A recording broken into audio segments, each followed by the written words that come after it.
Good morning বন্ধুরা, আজকের এই ভিডিওতে ক্রিপ্টোকারেন্সি আর ট্রেজার এনএফটি নিয়ে কথা বলবো। কিছু ট্রেজার এনএফটির মেম্বার আমাকে মেসেজ করছে যে ট্রেজার এনএফটির তরফ থেকে ইন্ডিয়ান গভর্নমেন্টে ট্রেজার এনএফটি লাইসেন্সের জন্য অ্যাপ্লাই করা হয়েছে আর ট্যাক্স সিস্টেম চালু হয়ে গেছে। এই বিষয়ে ভিডিও বানিয়ে কিছু আপডেট দিন এই ব্যাপারে। দেখুন বন্ধুরা, ভিডিও বানিয়ে আপনাদের আপডেট দেওয়াটা এটা খুবই ভালো ব্যাপার, কিন্তু আমার কাছে এই বিষয়ে কোনো অফিসিয়ালি আপডেট আসেনি। যদি অফিসিয়ালি আপডেট আসতো তাহলে আমি নিশ্চয়ই জানতে পারতাম। আপনারা এই খবরটা কোথা থেকে পেয়েছেন আমি জানি না, বাট ট্রেজার এনএফটির তরফ থেকে ইন্ডিয়ান গভর্নমেন্টে যে লাইসেন্সের জন্য অ্যাপ্লাই করা হয়েছে এটা পুরোপুরি ভুল ধারণা। ভবিষ্যতে যদি লাইসেন্সের জন্য অ্যাপ্লাই করা হয় তাহলে খুবই ভালো ব্যাপার, আপনাদের আপডেট দিয়ে দেবো, বাট এখনও এরকম কোনো আপডেট আসেনি। এখানেই অনেকেই কোশ্চেন করবে তাহলে ট্যাক্স কেন পে করব। দেখুন বন্ধুরা, এনএফটি হচ্ছে একটা ক্রিপ্টো অ্যাসেট। যেরকম বিটকয়েন হচ্ছে একটা ক্রিপ্টো অ্যাসেট, ঠিক তেমনি এনএফটিও হচ্ছে একটা অথেন্টিক ক্রিপ্টো অ্যাসেট। এই ক্রিপ্টো মার্কেটে ভারতীয় ট্যাক্স কিভাবে কাটে, কখন কাটে, এটা আপনাদের ক্লিয়ার করে দিচ্ছি। অনেকেই ভুল ধারণা নিয়ে বসে আছে যে ট্রেজার এনএফটি আসার পরে ট্যাক্স সিস্টেমটা চালু হয়েছে, এর মানে যে ইন্ডিয়ান গভর্নমেন্ট থেকে ট্রেজার এনএফটি লাইসেন্স পেয়ে গেছে বা পেয়ে যাবে। এটা পুরোপুরি ভুল ধারণা আপনাদের, কারণ ক্রিপ্টো মার্কেটে ট্যাক্সের যে সিস্টেমটা চালু হয়েছে সেটা 2022 থেকে চালু হয়েছে, 1 এপ্রিল থেকে চালু হয়েছে। ক্রিপ্টো মার্কেটে যে কোনো অ্যাসেটস বা ক্রিপ্টো কয়েনে আপনি ইনভেস্ট করলেন, হোল্ড করলেন, ট্রেডিং করলেন, এসব করার পরে যদি আপনার প্রফিট 3 লাখের উপরে হয়, ওটা যদি আপনি ইন্ডিয়ান রুপিসে কনভার্ট করেন তবে গিয়ে আপনাকে ট্যাক্স ভরতে হয়।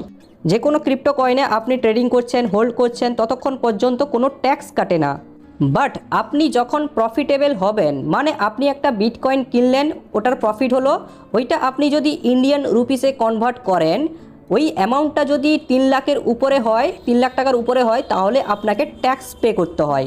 যতক্ষণ হোল্ড করে থাকবেন ততক্ষণ কোনো ট্যাক্স পে করতে হয় না। ইন্ডিয়ান রুপিসে কনভার্ট করলে তবে গিয়ে আপনাকে ট্যাক্স পে করতে হয়। আর এখান থেকে যদি আপনার লস হয়ে যায় তাহলে কোনো ট্যাক্স পে করতে হয় না। আপনি এনএফটি থেকে বা যে কোনো ক্রিপ্টো কয়েন থেকে যদি আপনি প্রফিট করেন, ওইটা যদি ইন্ডিয়ান রুপিসে কনভার্ট করেন, ওই অ্যামাউন্টটা যদি 3 লাখ টাকার উপরে হয় তাহলে আপনাকে ট্যাক্স ভরতে হয়। আর এই ট্যাক্সটা বছরে একবার ভরতে হয়, ফাইন্যান্সিয়াল ইয়ারে। মাসে মাসে ভরতে হয় না, বছরে একবারই ভরতে হয়। ক্রিপ্টো মার্কেটে কেমন কি প্রফিট করলে কতটা ট্যাক্স ভরতে হয় সেটা আপনাদের দেখাচ্ছি। এই দেখুন বন্ধুরা, যদি আপনি বছরে 3 লাখ টাকা ইনকাম করেন তাহলে কোনো ট্যাক্স ভরতে হয় না। 3 লাখের উপরে যদি প্রফিট করেন তাহলে ট্যাক্স ভরতে হয়। এখানে নিচে দেখুন, 3 লাখ থেকে 6 লাখ পর্যন্ত যদি প্রফিট করেন, ঠিক আছে, তাহলে 5% ট্যাক্স ভরতে হয়। 6 লাখ থেকে 9 লাখ পর্যন্ত যদি প্রফিট হয় তাহলে 10% ট্যাক্স ভরতে হয়। 9 লাখ থেকে 12 লাখ পর্যন্ত যদি প্রফিট হয় তাহলে 15% ট্যাক্স ভরতে হয়। 12 লাখ থেকে 15 লাখের ভিতরে যদি প্রফিট হয় তাহলে 20% ট্যাক্স ভরতে হয়। 15 লাখের উপরে যদি প্রফিট হয় বছরে তাহলে আপনাকে আপ টু 30% ট্যাক্স ভরতে হয়। আপনি যদি ক্রিপ্টো মার্কেটে কাজ করেন তাহলে বছরে একবার ট্যাক্স ভরতে হয় ফাইন্যান্সিয়াল ইয়ারে, তাও আপনার যদি প্রফিট বছরে 3 লাখের উপরে হয় তবে গিয়ে আপনাকে ট্যাক্স ভরতে হবে। 3 লাখের নিচে হলে ধরুন 80,000, 2 লাখ টাকা এরকম প্রফিট হলে বছরে আপনাকে কোনো ট্যাক্স ভরতে হয় না। 3 লাখের উপরে হলে ট্যাক্স ভরতে হয়। এখানে চার্টগুলো ভালো করে দেখে নিন। যদি কোনো কারণে ক্রিপ্টো মার্কেটে আপনার লস হয়ে যায় তাহলে কোনো ট্যাক্স ভরতে হয় না। আরেকটা ইম্পর্টেন্ট আপডেট জানিয়ে দিই আপনাদের, এই যে ট্যাক্সের যে পরিমাণটা এটা ভবিষ্যতে কমতে পারে, কারণ এর জন্য ইন্ডিয়ান গভর্নমেন্টে আবেদন করা হয়েছে, ভবিষ্যতে কমতেও পারে।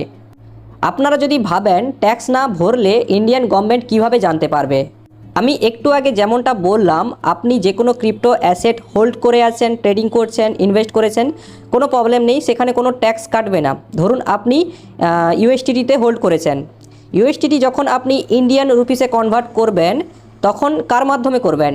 বাইন্যান্স বা কয়েনডিসিএসকের মাধ্যমে করবেন। এই বাইন্যান্স অ্যাপ ইন্ডিয়াতে কিন্তু লিগ্যাল। আপনি যখন বাইন্যান্স অ্যাপ খোলেন তখন আপনার ডাটাগুলো ইন্ডিয়ান গভর্নমেন্টে শেয়ার হয়। এর জন্য একটা আলাদা সংস্থা রয়েছে যেটা অবজার্ভ করে।